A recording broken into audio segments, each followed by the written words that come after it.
जय महाराष्ट्र. काय प्रचार करायची गरज आहे का? दिला आमदार. चला मग पुढच्या सभेला निघतो मी. मग विजयाच्या मेळाव्याला येतो.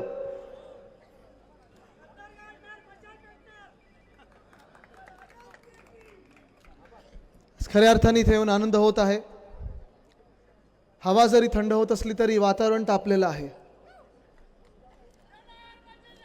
आणि अतुलजी, सर्वप्रथम मी आपले आभार मानतो की आपण मनापासून पाठिंबा दिलेला आहे.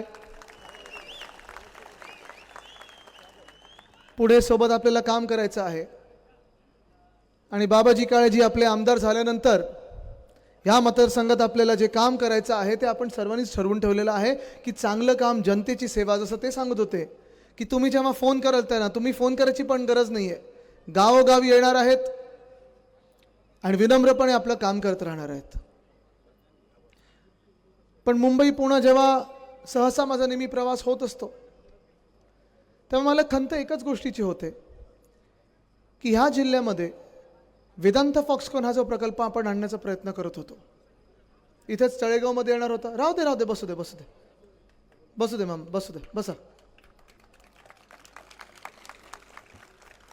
वेदांत फॉक्सकॉन जो प्रकल्प आपण आणण्याचा प्रयत्न करत होतो, तोच प्रकल्प ह्या गेल्या 2 वर्षामध्ये आपण पाहिलं होतं की भाजपाने, एकनाथ शिंदेनी उचलला आणि नेला गुजरातला. बरोबर आहे, गद्दार. 50 खोके त्यांना मिळाले, तुम्हाला काय मिळालं? धोके. आणि हेच मी गेले 2 वर्ष सगळीकडे सांगत आलो. तळेगावमध्ये आपण मोर्चा देखील काढला होता. खरं तर हा प्रकल्प वेदांत फॉक्सकॉनचा सगळ्यांकडे फोन आहेत ना, तुमच्याकडे फोन बनवण्याचा होता. सेमीकंडक्टर चिप जी जाते त्याच्यात तो बनवायचा होता.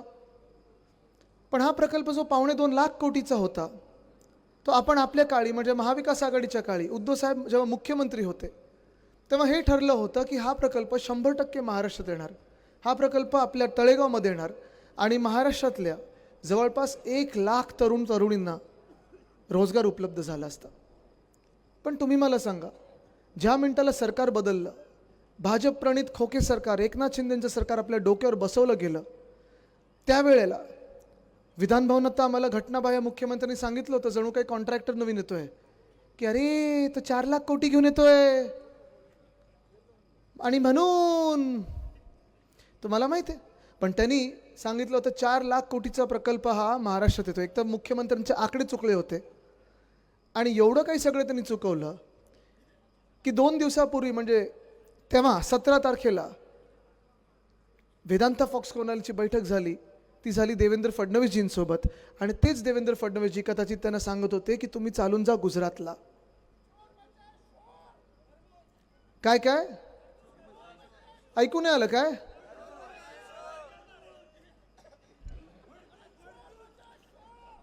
ही भावना ही त्यांनी ऐकून घ्यावी. महाराष्ट्रातली जनभावना ही हे मनातलं आहे आणि हे एका कारणासाठी आहे. ही एका कारणासाठी आहे कारण ह्या महाराष्ट्रात जसं वेदांत फॉक्सकॉनचा प्रकल्प त्यांनी उचलून नेला गुजरातला, तसाच Airbus Tata, bulk drug park, medical device park, solar energy equipment park, diamond bourse, हे सगळ्याचं सगळं एकनाथ शिंदे आणि भाजपने उचलून नेलं गुजरातला.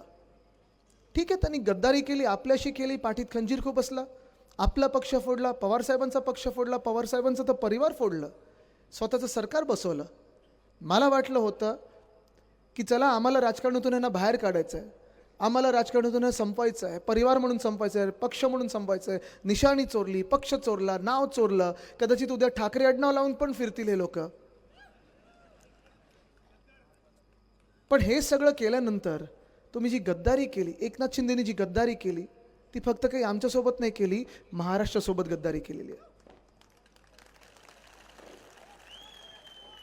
आणि ह्याचं कारण एकच आहे, कारण जर आम्हाला तुम्हाला संपायचं होतं, आम्हाला राजकारणातून बाहेर काढायचं होतं, ठीक आहे काढा, काही हरकत नाही. 1 मिनिटासाठी विचार करा की आम्ही राजकारणाकडून बाहेर गेलेलो आहोत, आम्ही राजकारणातच नाही होत. पण हे सगळं केल्यानंतर जेव्हा भाजपचं सरकार स्थापित झालं, इथे स्वतःचे घटनाबाह्य मुख्यमंत्री बनवले, गद्दार मुख्यमंत्री बनवले, हे सगळं केल्यानंतर तुम्ही एक तरी चांगला प्रकल्प गेल्या 2 वर्षात महाराष्ट्रात का आणू शकला नाहीत? एक तरी उद्योग या राज्यात का नाही आणू शकलात? ज्या राज्यभरात MIDC आहेत, कुठे 5 स्टार MIDC असतात, कुठे MIDC असतात. अनेक माझे तरुण मित्र मैत्रिणी संपूर्ण महाराष्ट्र मी पाहत असतो, हैराण आहेत, त्रस्त आहेत, फिरतात सगळीकडे की जॉब कुठे आहेत, जॉब कुठे आहेत. कोण स्पर्धा परीक्षेसाठी बसतं. कुठच्या कामगारांना काढलं?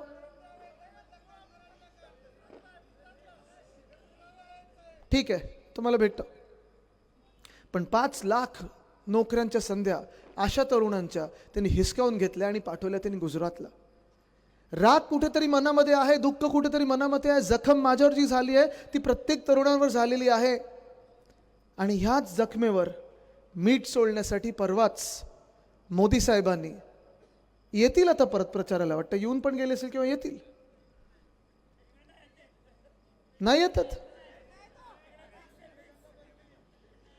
त्यांना विचारा जर आले तर की मोदी साहेब, तुम्ही परवाकडे जो बरोड्यामध्ये रोड शो काढला तो कशासाठी काढला होता? बरोड्यात निवडणुका नाही आहेत, गुजरातमध्ये निवडणुका नाही आहेत, लोकसभेच्या निवडणुका आत्ता होऊन गेलेल्या आहेत. मग तुम्ही नेमका रोड शो तो कशासाठी काढला होता? कोणी सांगू शकेल मला कोणासाठी काढला होता तो रोड शो? एअरबस टाटासाठी काढला होता. त्यांना आनंद ह्या गोष्टीचा होता की बघा महाराष्ट्राच्या नाकावर टिचून कसं आम्ही महाराष्ट्राच्या तरुणांच्या जखमेवर मीठ सोडून कसं आम्ही महाराष्ट्राकडून एअरबस टाटाचा प्रकल्प हिसकावून घेतला आणि आणला गुजरातमध्ये. आलेले परवाकडे महाराष्ट्रामध्ये मोदी साहेब कधी येतात, कधी अमित शाह साहेब येतात, मग आम्हाला एक एक असे चॅलेंज देत असतात. काल परवाकडे कोणीतरी इथे येऊन गेले, सांगितलं की काँग्रेसला आम्ही चॅलेंज देत आहोत, शिवसेनेला आम्ही चॅलेंज देत आहोत की काँग्रेसकडून शिवसेना प्रमुख वंदनीय हिंदू सम्राट बाळासाहेब ठाकरेंबद्दल 2 काहीतरी चांगले शब्द घ्यावेत, स्वातंत्र्यवीर सावरकरांबद्दल काहीतरी चांगले शब्द म्हणून घ्यावेत. मी त्यांना सांगत आहे, मी मोदी साहेबांना सांगत आहे, मी अमित साहेबांना सांगत आहे की काँग्रेस आमच्या सोबत आहे, राष्ट्रवादी आमच्या सोबत आहे, आमचे मित्रपक्ष आमच्या सोबत आहेत. आणि हा महाराष्ट्रातच काय, देशात काय, जगाच्या पाठीवर कुठेही गेलात तरी वंदनीय हिंदू सम्राट बाळासाहेब ठाकरेंबद्दल आणि स्वातंत्र्यवीर सावरकरांबद्दल आदर आहेच. आम्ही नतमस्तक होतो त्यांच्या समोर. पण मोदी साहेब, शाह साहेब, आम्हाला सांगा, गेल्या 2 वर्षामध्ये तुम्ही आमचा महाराष्ट्र का लुटलात? जे महापुरुष होते ते आज वरतून कुठून तरी पाहत असतील की अरे, ज्या महाराष्ट्राला घडवण्यासाठी आम्ही आमच्या जीवाचं रान केलं, दिवस रात्र मेहनत केली, सगळ्यांना एकत्र आणण्याचं काम केलं, त्याच भाजपाने आज ह्याच महाराष्ट्रामध्ये महाराष्ट्र फोडण्याचं काम केलेलं आहे, उद्योगधंदे चोरण्याचं काम केलेलं आहे. आणि त्याच महाराष्ट्रामध्ये आज आपण ठरवलेलं आहे की आपलं सरकार आल्यानंतर आपण रोजगार तर आणणार, उद्योगधंदे तर आणणार, पण त्याच सोबत बेरोजगार तरुणांसाठी 4,000 रुपये प्रति महिना आपण देणार म्हणजे देणारच. तसंच जर पाहायला गेलं तर शिक्षण आपण मुलांसाठी मोफत करत आहोत. मुलींचा विषय निघालेला इथे महिना 50%हून जास्ती आलेले आहेत. मी आपल्याला विचारत आहे, आपण सगळ्या एकनाथ शिंदेंना लाडके भाऊ समजू शकतो का? देवेंद्र फडणवीसांना लाडके भाऊ समजू शकतो का? ज्या भाजपाने गौरी लंकेशच्या महिला होत्या त्यांच्या खुन्यांना, ज्या एकनाथ शिंदेने त्यांच्या खुन्यांना आपल्या पक्षात घेतलं, त्यांना तुम्ही तुमचा लाडका भाऊ समजू शकता का? ज्या भाजपाने ज्या एकनाथ शिंदेने, ज्यांचे नेते वामन म्हात्रे एका महिला पत्रकाराला विचारतात, अरे तुझाच काय रेप झालाय का, अशा एकनाथ शिंदेच्या पक्षाला तुम्ही तुमचा लाडका भाऊ समजू शकता का? ज्या भाजपाने, ज्यांनी बिल्किस बानोच्या बलात्कारांना स्वतःच्या पक्षात घेतलं, अशा बलात्कारांच्या पक्षाला तुम्ही आपला पक्ष समजू शकता का? नाही समजू शकत. ज्या रेवण्णासाठी, ज्या राक्षसांनी 2000 पेक्षा जास्ती महिलांचा रेप केला, त्या भाजपाला, त्या रेवण्णाचा प्रचार करणाऱ्या प्रधानमंत्र्यांना तुम्ही तुमचा लाडका भाऊ समजू शकता का? मग 1,500 रुपयात तुम्ही त्यांना तुमचं मत देणार आहात का? मी तुम्हाला सांगत आहे, ही भाजपा जी आहे एवढी खोटारडा पक्ष आहे की आज आपण सांगतोय 1,500 रुपये, जसं ह्या तरुणांना मी सांगितलेलं आहे 4,000 रुपये प्रति महिना आपण देणार. पहिले 100 दिवसात आपण ते काम करून दाखवणार. जो बेरोजगार असेल त्याला 4,000 रुपये देणार, मोफत शिक्षण मुलांना पण देणार. पण आज महिलांना मी सांगत आहे हा महाविकास आघाडीकडून शब्द आहे. उद्धव बाळासाहेब ठाकरे या व्यक्तींनी शब्द दिलेला आहे की लाडकी बहीण योजना आपण बंद तर करणार नाही, पैसे दुप्पट करू, 3,000 रुपये प्रति महिना आपण देणार म्हणजे देणारच. कारण महिलांना सन्मान, महिलांना आधार हा दिला पाहिजे. महिला ह्या समाजातला कणा आहेत. महिला हा समाज चालवतात, महिला घर चालवतात, महिला दिवस रात्र काम करतात, घर पण सांभाळतात, समाज पण सांभाळतात. त्यांना 3,000 रुपये तर देऊच. पण हीच भाजप आहे ती जी आज 1,500 रुपये वाटत फिरत होती. काल परवाकडे जेव्हा त्यांनी जाहीरनामा काढला, आता किती देणार सांगतायत? 2,100. आणि सांगतात हे काय 3,000 रुपये देऊ नाही शकत. अहो तुम्ही नाही देऊ शकत, आम्ही करून दाखवलेलं आहे, आम्ही करून दाखवू. 3,000 रुपये प्रत्येक महिलेला देऊ म्हणजे देऊच. पण हीच ती भाजप आहे, विसरू नका. ह्याच भाजपाने 2014 मध्ये पण एक घोषणा केली होती. आकडा 15 बरोबर होता, पण तेव्हा किती देणार होते? 15 लाख. भाजपा खूप मोठी जादूगार आहे, तुम्हाला दाखवतो कसं. आता 1 मिनिट डोळे बंद करा आणि आता उघडा आणि या 2024 मध्ये 15 लाखाचे किती झालेत? 1,500.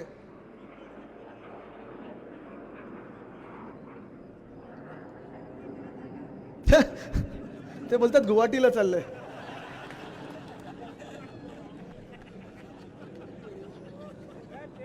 परमनंटली 23 नंतर पाठवून देते ना. गुवाहाटीला पाठवा, सुरतला पाठवा. गोव्यामध्ये टेबलांवर नाचले कसे होते ना, हे असले घाणेडे संस्कारवाल्यांना तिथेच पाठवा. पण महिलांना मी सांगत आहे, तुम्ही लक्षात घ्या. तुम्ही जेव्हा मतदानाला जाल तेव्हा हे भाजपवाले तुमच्या दारावर येतील, सांगतील आम्ही 1,500 दिले तर 2,100 करू. त्यांना सांगा माझ्या उद्धव साहेबांनी सांगितलेलं आहे, माझ्या कुटुंब प्रमुखांनी सांगितलेलं आहे 3,000 रुपये आम्ही देऊ. कारण हीच ती भाजप आहे ज्यांनी पहिलं 15 लाख सांगितलं ते आता 1,500 देत आहेत. सगळ्यांना सांगितलं ते महिलांना देत आहेत. आणि पुढे गेल्यानंतर जर चुकून यांचं सरकार आलं तर 150 रुपये द्यायला यांना लाज वाटणार नाही. परवाकडेच योगी आदित्यनाथजींनी 300 रुपयाच्या चेकचं वाटप केलेलंच आहे. आणि तुम्ही तर महाराष्ट्रातून ऐकलेलंच आहे, अनेक ठिकाणी ते करतात. कुठे शेतकऱ्यांना मदत करायची असेल, काही आपत्ती आल्यानंतर, तर 65 रुपयाचा चेक, 50 रुपयाचा चेक. ह्या भाजपवाल्यांना लाज आणि शरम आहे काय. पण महिलांसाठी जसं आपण प्रत्येक महिलेला 3,000 रुपये देणार आहोत, तसं वर्षाला 6 सिलेंडर फ्री ऑफ कॉस्ट देणार आहोत. मोफत 6 सिलेंडर देणार आहोत. तसंच इथे अनेक महिला अशा असतील जे माहेरी जात असतील, ज्या कामावर जात असतील, ज्या प्रवास करत असतील, शहरांमध्ये वेगळ्या वेगळ्या जात असतील, कधी आपल्याच शहरामध्ये कामासाठी जात असतील. आहे ना, महागाई वाढत चाललेली आपण पाहतोय. आणि ही महागाई परवडण्यासाठी प्रत्येक महिलेला ST असो किंवा आपल्या शहरातला जो काही लोकल ट्रान्सपोर्ट असो, बसचा, ती सेवा देखील आपण मोफत करून देणार आहोत. 1 रुपया सुद्धा महिलांना लागणार नाही. पण हे सगळं आपण देत असताना जसं मी सांगितलं, एका बाजूला उद्योगधंदे हे गुजरातकडे पळालेले, दुसऱ्या बाजूला आपण पाहतोय लाडकी बहीण ही योजना, ही फसवी योजना त्यांनी आत्ता निवडणुका लोकसभेच्या हरल्यानंतर आणलेल्या आहेत. कारण त्यांना जाणवायला लागलं ना तरुण आमच्या सोबत आहे, ना शेतकरी आमच्या सोबत आहे, ना महिला आमच्या सोबत आहे, ना कोणी या राज्यात त्यांच्या सोबत राहिले, ना भाजपच्या सोबत एक मत तरी येणार आहे. मग काय करायचं? तर चला कोणाला कोणाला फसवू शकतो, कोणाला कोणाला आपण वादात गुंतवू शकतो, कोणाला कोणाला आपण व्यस्त ठेवू शकतो आणि आपल्या बाजूला खेचू शकतो. आज ज्या महिलांना वाटत असेल की 1,500 रुपये ही स्कीम, ही योजना ही पुढे चालू ठेवणार आहे, तुम्हाला सांगतो भाजप असा पक्ष आहे कोणाला तरी कोर्टात पाठवेल आणि कोर्टात जाऊन ती योजना बंद करून आणेल. पण हे असं आपल्या पक्षात चालत नाही. आपला असतो तो वचननामा असतो, जे देतो ते आपण वचन देतो. आणि आपलं जे हिंदुत्व आहे ते हेच आहे, रघुकुल रीत सदा चली आए, प्राण जाय पर वचन न जाय. उद्योगधंदे आपल्याला परत आणायचे. ह्या राज्यामधून जे गुजरातला पळवलेले उद्योगधंदे आहेत, पाठवलेले उद्योगधंदे आहेत, जबरदस्ती पाठवलेले उद्योगधंदे आहेत, ते एवढ्यासाठीच ते गेलेले आहेत कारण त्यांना ह्या राजकीय अस्थिरतेवर विश्वास नाही आहे. जायचं तर कोणाकडे जायचं? जायचं तर एक जे घटनाबाह्य मुख्यमंत्री आहेत त्यांच्याकडे जायचं, जे 2 हाफ CM आहेत त्यांच्याकडे जायचं, त्यांच्या चेल्यांकडे जायचं, चमच्यांकडे जायचं, कोणाकडे जायचं? आपल्या सरकारच्या वेळी, महाविकास आघाडीच्या वेळी साधारणपणे 6.5 लाख कोटीची गुंतवणूक ह्या राज्यात आणली. याचं कारण एकच होतं की सगळ्यांचा विश्वास, उद्योगपत्यांचा विश्वास एका व्यक्तीवर होता, उद्धव बाळासाहेब ठाकरे. तो अजूनही आहे.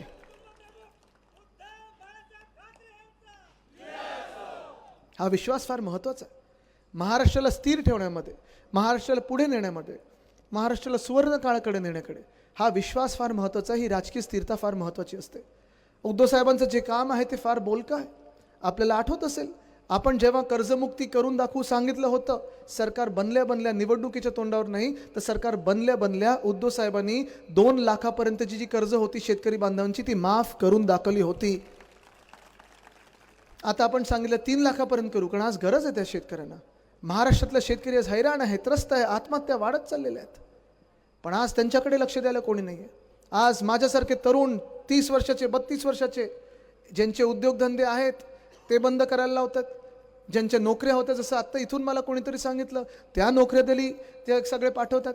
बरं, कामगार कायदे जे आहेत जे भाजपला आणायचे आहेत ते कामगार कायदे असे करायचे आहेत की कुठच्याही मालकाला कामगाराला काढताना कुठेही नोटीस द्यायला लागणार नाही, कुठे पुढे मागे बघायला लागणार नाही. ते कामगार कायदे देखील आपण लागू ह्या महाराष्ट्रात करू देणार नाही.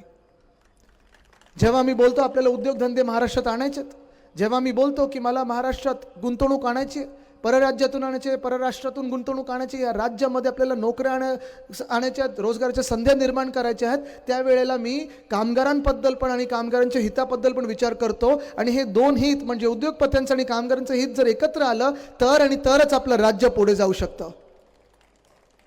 त्याच्यात महिलांना पण तिथे संधी मिळाली पाहिजे काम करायला, युवा युवती दोन्ही पुढे आले पाहिजेत. आणि म्हणून कुठेतरी नुसतं 1500 रुपये असेल किंवा काहीतरी आम्ही आता अप्रेंटिसशिप देऊ, इंटर्नशिप देऊ असं चालणार नाही. आपल्या राज्याला जर पुढे न्यायचं असेल तर आपल्याला एक बहुमताचं महाविकास आघाडीचं सरकार आणून ह्या राज्यात स्थिरता आणायलाच लागेल. आज ना तर कोण घाबरते कोणाला? आपण पाहताय कोणी पोर्शेमध्ये दारू पिऊन कोणालाही उडवतो. त्याला सांगतात एक एसे लिहा आणि निघून जा, निबंध लिहा निघून जा. कोणी कुठच्या तरी APIवर हमला करतो, कोण ही गँग आणि ती गँग. ह्या राज्यामध्ये गृहमंत्री आहेत का आज हा प्रश्न पडलेला आहे. आहेत का गृहमंत्री? नाव माहिती का तुम्हाला?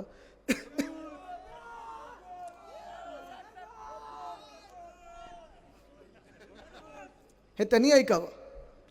पण ही स्थिती त्यांची का झाली? आज मी भाजपला देखील विचारत आहे आणि खरोखर मनापासून जे भाजपचे कार्यकर्ते आहेत, संघाचे कार्यकर्ते आहेत, त्यांना विचारत आहे की ही जे काय गृहमंत्री ज्यांचं नाव तुम्ही काय घेतलं, त्यांनी आज तुमच्या पक्षाला ह्या महाराष्ट्रामध्ये काय मिळवून दिलं? विचार करा तुम्ही. काय काय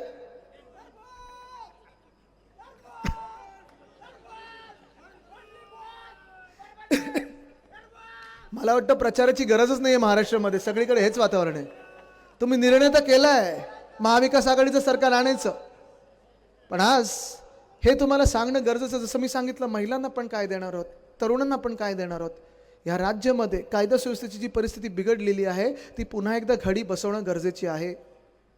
कोणी कुठेही दंगल घडवण्याचा प्रयत्न करतं, कोणी कुठेही पोलिसांवर हमला करण्याचा प्रयत्न करतं, महिलांवर अत्याचार करण्याचा प्रयत्न करतं. आणि हे ना सगळ्यांना राज्यश्रेय जे आहे ते मोडून काढण्याचं काम आपल्याला करायचं.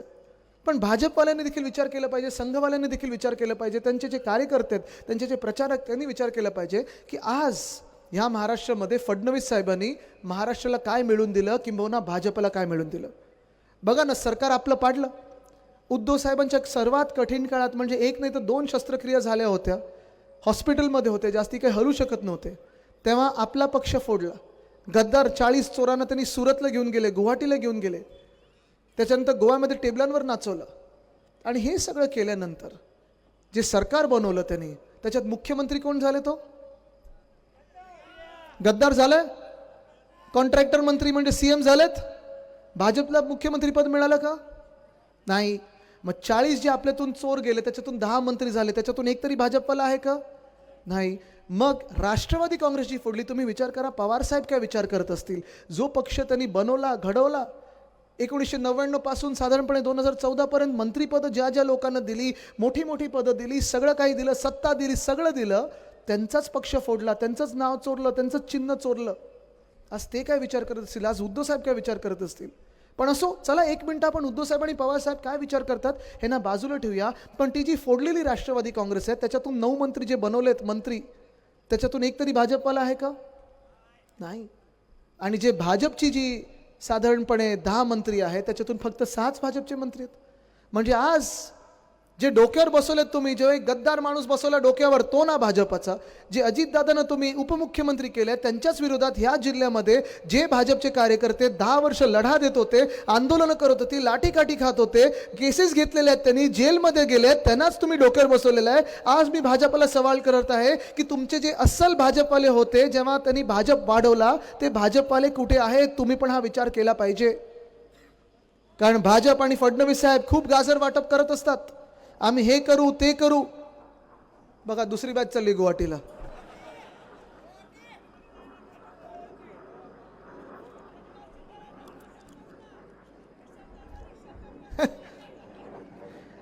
ते त्यांच्या शेतावर फक्त पौर्णिमेत आणि अमावस्याच्या दिवशी असतात, बाकी मला माहित नाही काय करतात. वेगळी शेती असते त्यांची, मला माहित नाही काय शेती चालते त्या दिवशी, पण जबरदस्त शेती आहे. 2-2 हेलिकॉप्टर घेऊन जातात.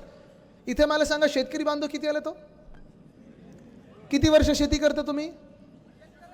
किती पिढ्या शेती करता तुम्ही? एक तरी हेलिकॉप्टर घेऊ शकलात? काय शेती केली हो तुम्ही? मुख्यमंत्र्यांकडून शिका. हा, पण आज भाजपवाल्यांनी पण हा विचार केला पाहिजे की आज पक्ष फोडून महाराष्ट्राच्या राजकारणाचं एवढं घाण तुम्ही सगळं करून ठेवलेलं आहे. तुम्ही काय नक्की मिळवलं? आणि मग हे जेव्हा आपण पाहतोय की हे राजकारण जे आहे ते आपल्याला कुठेतरी बदलायचं आहे, सुधारायचं आहे. आपण लोकांना काय काय देणार आहोत? जी पंचसूत्री आपण काढली आहे, 25 लाखापर्यंत प्रत्येक हॉस्पिटलमध्ये कॅशलेस ट्रीटमेंट देणार आहोत. शेतकरी बांधवांना आपण 3 लाखापर्यंत कर्ज माफ करून देणार आहोत, कर्जमुक्ती देणार आहोत. तरुणाला, प्रत्येक बेरोजगाराला आपण 4,000 रुपये देणार आहोत प्रत्येक महिन्याला. महिलांना 3,000 रुपये प्रत्येक महिन्याला देणार आहोत. मोफत बस पास देणार आहोत. ह्या सगळ्या गोष्टी आपण एका बाजूला सांगतोय. आता भाजपनी जो जाहीरनामा सुरू केलेला आहे ते आम्ही हे देऊ आणि ते देऊ ते देऊ. मग तुम्ही 2 वर्षात स्वतःच्या पक्षाला असेल किंवा ह्या महाराष्ट्र असेल का तुम्ही काय दिलं नाही? ह्या महाराष्ट्राला गेल्या 2 वर्षात का तुम्ही लुटलेला आहे? ह्याचं उत्तर भाजपने दिलं पाहिजे. पण भाजपकडे उत्तर नसताना ते एकाच शेवटच्या गोष्टीवर उतरतात. माहिती आहे काय? वाद. आपल्यामध्ये, आपल्या समाजामध्ये वाद निर्माण करायचा प्रयत्न त्यांनी सुरू केलेले आहेत. खोटं बोलण्याचे प्रयत्न सुरू केले आहेत. कुठे ना कुठेतरी दंगल निर्माण होईल, कुठेतरी आपल्यामध्ये थिणगी पेटेल आणि कुठेतरी वाद निर्माण होतील, त्याच्यातून आपण सगळे विखुरले जाऊ, हा त्यांचा प्रयत्न असेल. अनेकदा ते येऊन सांगत असतात की आम्ही आता हिंदुत्वाबद्दल बोलणार. शिवसेना, उद्धव बाळासाहेब ठाकरेंनी पक्ष हिंदुत्व सोडलेलं आहे. हो, तुम्ही कोण आम्हाला हिंदुत्वाचं सर्टिफिकेट देणार आहे? मग रामलल्लाचं मंदिर असेल तिथे जेव्हा भाजप विसरली होती तेव्हा एक व्यक्ती तिथे अयोध्येत जाऊन बोलली होती, पहिले मंदिर फिर सरकार. त्या व्यक्तीचं नाव आहे उद्धव बाळासाहेब ठाकरे. जेव्हा आपलं सरकार बनलं, महाविकास आघाडीचं सरकार बनलं, काँग्रेस राष्ट्रवादी सोबत बनलं, तेव्हा देखील मुख्यमंत्री म्हणून योगी आदित्यनाथ साहेबांच्या आधी जर कोण तिथे गेलं असेल तर एकच व्यक्ती गेलेली आहे, उद्धव बाळासाहेब ठाकरे. काँग्रेसचे देखील आमदार आपल्या सोबत होते. पण आज आपण पाहतोय ह्याच भाजपाने कुठेतरी प्रचार अपप्रचार सुरू जो केलेला आहे. मी आज भाजपला विचारत आहे की आज तुम्ही आम्हाला सांगता इथे येऊन की आम्ही राम मंदिर बांधलं, पण तुम्ही तुमच्या स्वार्थासाठी त्याच राम मंदिराचं उद्घाटन निवडणुकाच्या आधी आणि राम मंदिर पूर्ण व्हायच्या आधी केलं होतं. चला, तेही तुम्हाला बाजूला ठेवतो, पण आसपासची जी जागा घेतलेली आहे, जी तुम्ही लोढा साहेबांना दिलेली आहेत, लोढा माहिती आहे का कोण आहेत? मंत्री आहेत आणि बिल्डर आहेत. हे लोढा साहेब तिकडच्या अयोध्येच्या जागा ज्या आहेत ते कारसेवकांना मोफत देणार आहेत की बिल्डिंग बांधून सगळ्यांना विकणार आहेत? हे भाजपाने उत्तर द्यावं. ह्याच भाजपाने मला उत्तर द्यावं की एका बाजूला आपण पाहतोय सरदार वल्लभभाई पटेल यांचा पुतळा जो केलेला आहे, त्यांनी जो मोठा पुतळा केलेला आहे, झाले 3-4 वर्ष खूप मोठा पुतळा हा उभा आहे. पण आमच्या महाराष्ट्रामध्ये शिवरायांचा तुम्ही पुतळा समुद्रात बांधणार होतात, मोदी साहेबांनी येऊन घाईघाईत त्याचं जलपूजन केलं होतं. तो पुतळा आज आहे कुठे? 7 वर्ष झाली, जलपूजन झालंय पण पुतळा दिसेना. महामानव डॉक्टर बाबासाहेब आंबेडकरांचा पुतळा तुम्ही बांधणार होतात, आहे कुठे? नुसतं तुमच्या जाहीरनाम्यात आहे.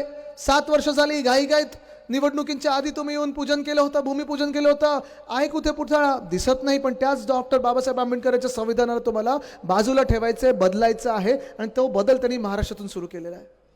एका बाजूला सरदार वल्लभभाई पटेलांचा पुतळा मोठा दिसतोय, पण दुसऱ्या बाजूला आपल्या महाराष्ट्रात, आपल्या मालवणमध्ये छत्रपती शिवरायांचा पुतळा तुम्ही पाहिलं असेल ती घटना. आम्ही जाऊन तिथे स्वतः पाहून आलेलो आहे. मनाला दुःख होतं, खंत वाटते की प्रधानमंत्री महोदयांच्या हेलिपॅडवर जास्ती खर्च झाला, पण छत्रपती शिवरायांच्या पुतळ्याला जो खर्च व्हायला पाहिजे होता तो झाला नाही आणि तो डोळ्यादेखत त्यांच्या पडलेला आहे. ते मुख्यमंत्री सांगतात, अरे ते वारे होते 40 किलोमीटरच्या ह्यानी वारे होते हो, स्टॅच्यू ऑफ लिबर्टी. अमेरिकेमध्ये 138 वर्ष वारे खात आहेत, बर्फ झेलतायत, सगळं झेलतायत. पण हा जो दुटप्पीपणा आहे ना, की गुजरातमध्ये तुमचा सरदार वल्लभभाई पटेलांचा पुतळा अजूनही उभा आहे, पण आमच्या महाराष्ट्रात महाराजांचा पुतळा तो मी पाडून दाखवलेला आहे. ह्याचा बदलाव आपल्याला परिवर्तन, बदला नाही मी म्हणणार, पण परिवर्तन कुठे ना कुठेतरी आपल्याला भाजपला आणून दाखवायलाच लागेल. ही जी परिस्थिती आहे महाराष्ट्रातली, जो आपण अन्याय सहन करतोय, जो अन्याय आपण गेले 2 वर्ष पाहत आलेलो आहे, त्या अन्यायाविरुद्ध तुम्ही लढायला तयार आहात का? नाही, असं चालणार नाही. अन्याय फार सहन केलेला आहे. बघा, जणू काही आपल्यावर 370 कलम लागू केलेला आहे. आपण ह्या देशाचे भाग आहोत की नाही, राज्य आहोत की नाही, हा प्रश्न उपस्थित झालेला आहे. विचार करा तुम्ही, गेल्या 2 वर्षामध्ये उद्योगधंदे किती नेलेत तिथे गुजरातला? नेलेत ना आपल्या डोळ्या देखत. ह्याच्या विरोधात तुम्ही मतदान करणार की नाही? महिलांवर अत्याचार जे झालेले आहेत त्याच्या विरोधात महिला उतरणार की नाही? शेतकऱ्यांच्या आत्महत्या ज्या वाढत चाललेल्या आहेत महाराष्ट्रामध्ये, त्याच्या विरोधात आपण मतदान करणार आहोत की नाही? भाजपनी जी कायदा सुव्यवस्था परिस्थिती बिघडवलेली आपल्या राज्यामध्ये, त्याच्या विरोधात आपण मतदान करणार आहोत की नाही? एकंदर संपूर्ण महाराष्ट्रामध्ये तरुण असतील, महिला असतील, शेतकरी असतील, गरीब असतील, जे हैराण झाले, जे त्रस्त झाले आहेत, ते रस्त्यावर उतरून आपल्यासाठी मतदान करणार आहात की नाही? जो अंधार पसरलेला आहे तो अंधार तुम्ही दूर करणार आहात की नाही? आणि जर अंधार दूर करायचं असेल तर आपलं चिन्ह कुठचं? मला महिलांनी जरा सांगावं जोरात, जर अंधार दूर करायचं असेल तर आपलं चिन्ह कुठचं? मला पुरुषांनी सांगावं, जर अंधार दूर करायचं असेल तर आपलं चिन्ह कुठचं? मला शेतकरी बांधवांनी सांगावं, जर अंधार दूर करायचं असेल तर आपलं चिन्ह कुठचं? मला तरुणांनी सांगावं, जर अंधार दूर करायचं असेल तर आपलं चिन्ह कुठचं? मशाल मशाल मशाल, 20 तारखेला मशाल पेटवा आणि हा अंधार दूर करा. धन्यवाद. जय हिंद, जय महाराष्ट्र, वंदे मातरम.